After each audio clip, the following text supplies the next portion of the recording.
The world's falling apart. Let's talk about it. Now, I don't know if you saw, but 2 days ago I started a tattoo bracket with my friend Sheeran. This is the bracket. This is their art. Go check them out on Twitter. Very cool. At the end of every video, we're voting on the next tattoo, and I reveal the results from the previous match. So go check that out after the video, but let's get into what we're talking about today. Listen, Gary Vee's scamming the internet, and we're all just letting it happen. The reason I'm talking about this is because he is sort of winning over the hearts of the commentary community, and it kind of sucks to see because I do believe he is a scam artist. I've talked about it in videos before, but Gary Vee jumps on whatever crypto or finance fad will help him make more money, and then he'll tell that to all his fans and have them jump on. That's the reason why he's so invested in NFTs, is because he put so much money into it, and so he wants to see that money come back, so he's telling everyone else to get into it. Watch Ethan is Online's video on it. It's really good. You can tell how passionate he is about NFTs because he's pissed because people are fighting against something you put a bunch of money into. Your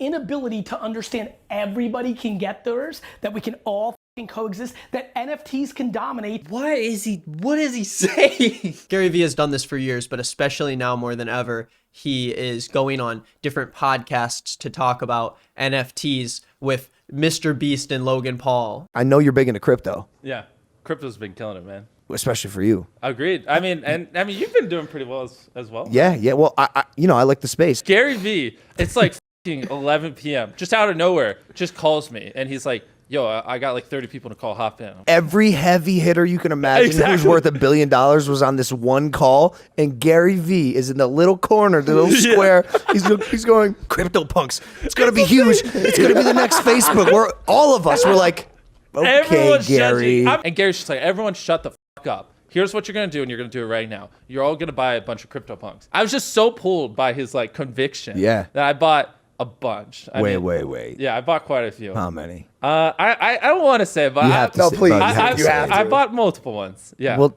bro, are you in double digits, punks? Double, just shy. Oh, okay. Okay, cool. Yeah, cool. yeah. Cool. So Yo, if you had, all right, well, imagine he just said 60. Three zombies. I bought like 8 of them. Can I ask you guys a question? When Gary does that call with all these billionaires, and 8 months or a year later, everybody's like, "Gary was right again." Yeah. Is it possible that he's right because of the call? Do you know what I'm saying? I think about that a lot. Dude, he has all these I think about billionaire that a market lot. makers in the thing. think about He that a makes lot. the call, makes the market. By the way, you look around at all the punk owners a year later, and you're like, "Damn, it's all the same motherfuckers that were on the call." No, because Mr. Beast, someone who commits to helping the seas with Team Seas, helping the trees with Team Trees, yet his best friend Chandler runs an NFT project called Strange Hands that has 3,000 hand-drawn NFTs on the Ethereum blockchain, with 81.6 Ethereum traded for just this project, which is $220,000. Really great for the environment, considering how much power it actually takes to mine Ethereum and transfer it from person to person. This NFT project probably undoes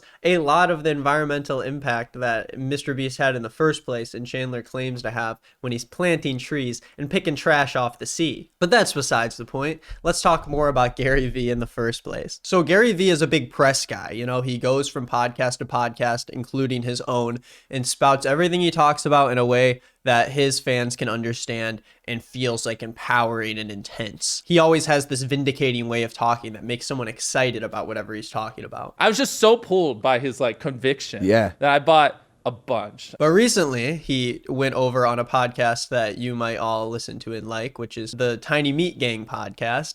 And he had a chat with Cody and Noel about his life and what he does. I don't know. And I just think he's so funny on this podcast. He's just a goofball, and not in really a good way. They think he's very funny in a good way, and I understand why, because he can be a very likable and charismatic guy when you're talking to him face to face. But Gary Vee's not a good guy. The whole reason he went on this podcast is to win over the people who watch Tiny Meat Gang's podcast and, you know, convince them to invest in whatever he's doing. And I'm not here to say that like TMG having Gary Vee on their show was wrong and that they did anything inherently wrong. But I mean, he does very much seem like a likable human being in this podcast, and you find yourself going, "Oh, wait, maybe Gary Vee's not that bad of a guy after all." But no, his whole point and his whole existence is to rope you into whatever he's invested his money in so he can make more. The world's first NFT restaurant is a members-only club that has raised $14 million.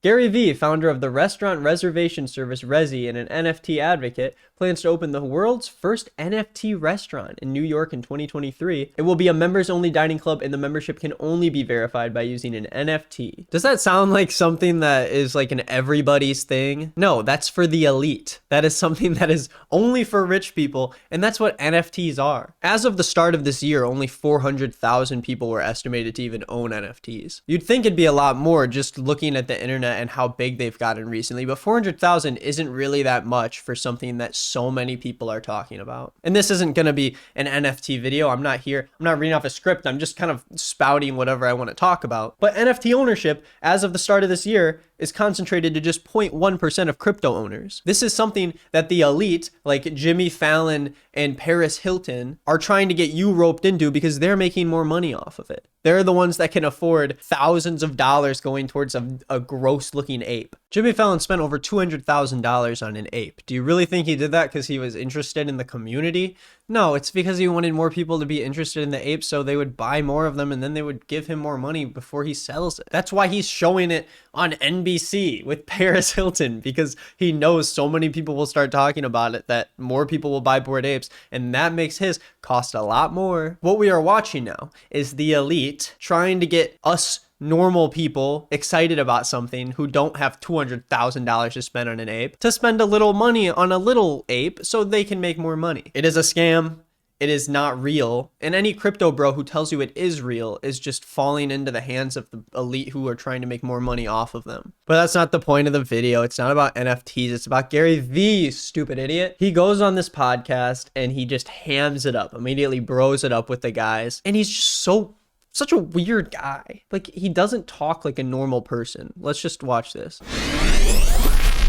The man. Yes. But no one ever asked you, man, how are you doing? Yeah, that's very nice of you. I appreciate that. I am doing really well, man.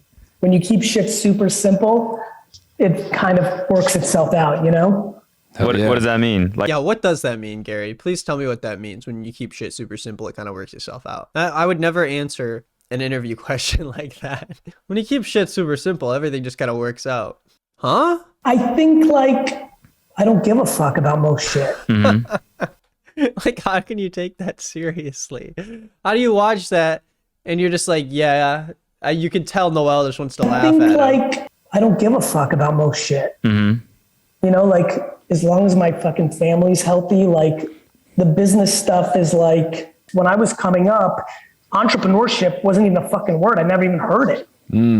Entrepreneurship wasn't even a word. I haven't even heard of it. But now I just don't give a crap about some frickin' stuff. Like, I've heard this a million times. I mean, that's his thing. He goes on a show, he has his shtick, and he keeps on doing it over and over again. And this was a good get for Gary to go on the TMG podcast. He probably kept going on these finance podcasts and was like, the moment they asked him if he wanted to be on this podcast, he was like, oh, of course, because I'm going to reel in his fans and get them into whatever I am interested in right now. I mean, he has a cycle. It's literally captivate people with the way you talk, get them to show up to your seminars where you make a lot of money, and also get them to invest in the crap you're investing in. And that makes me an entrepreneur. Mm-hmm. And I was trying to sell lemonade and sell baseball cards and go to garage, you know, like, it was what I liked. It was my craft. It was like my art.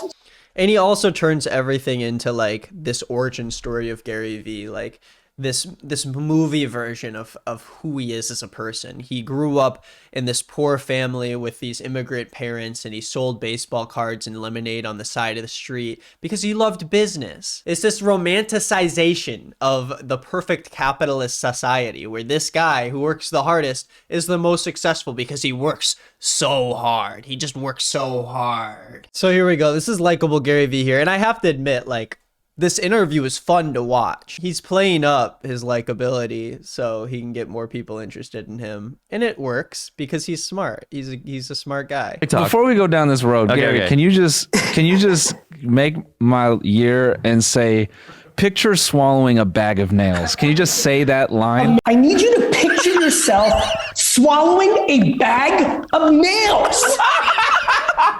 Oh, you're a legend. legend. You're a fucking legend for that. And like, yeah, that's very funny. You know, it's funny that they got Gary to say that. At the same time, just saying Gary is a legend is exactly why he went on the show and exactly what he wants to do. And I just want to drive the point home that Gary does this on every interview he goes to, and it's fun to have fun, but also he just made a quick buck off that video because someone watching it had to have been like, this guy's not so bad after all. Maybe I should listen to him.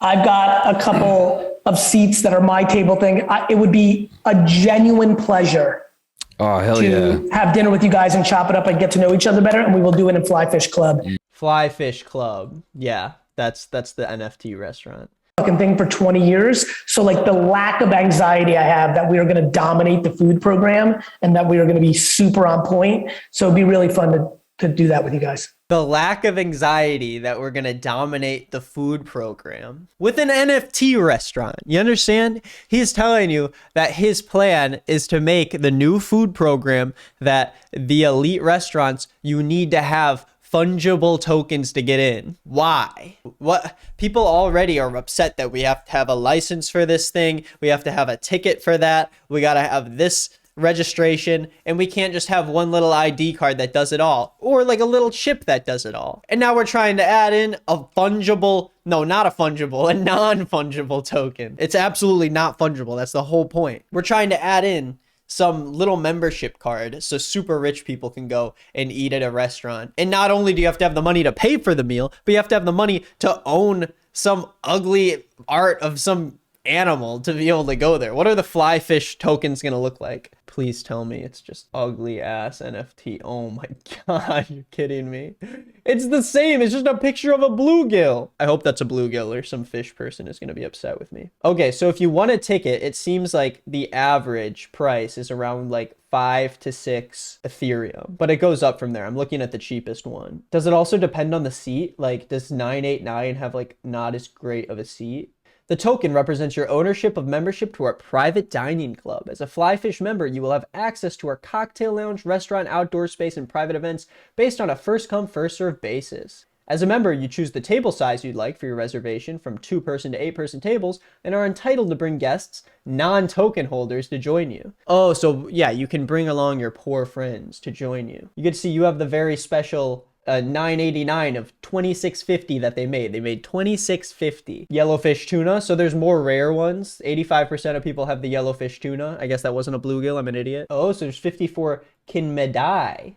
Oh, for 15, 25, 100 Ethereum. The cheapest one is 8 Ethereum. That is a bid, which is $22,000. Yeah, that's cool. But I mean, to get the cheapest one here, it's 4.6 Ethereum, which is almost $13,000. To eat at Gary Vee's restaurant, which maybe is what, like a $300 meal or something? Because it's going to be expensive as hell for a meal too. So yeah, that's my rant. I don't even know what it's about. Like, it's just frustrating to see this guy like become more and more popular because it's literally because he's so invested in NFTs and needs to make it work, even though it's not going to, because normal people still have no idea what an NFT is. I don't know what it is, and I don't want you to explain it to me either. I don't know what a blockchain is. Anyways, that's it. Let's talk about the tattoo bracket. That's what we're really here for. Now, at the time of filming this, it seems like this is going to be the final vote, but Tattoo 3 is the winner with 70% of the vote. So for match 2, that will move on to the next round. Now for match 3, we have number 5 and number 6 up against each other. So go in the description, go to the straw poll,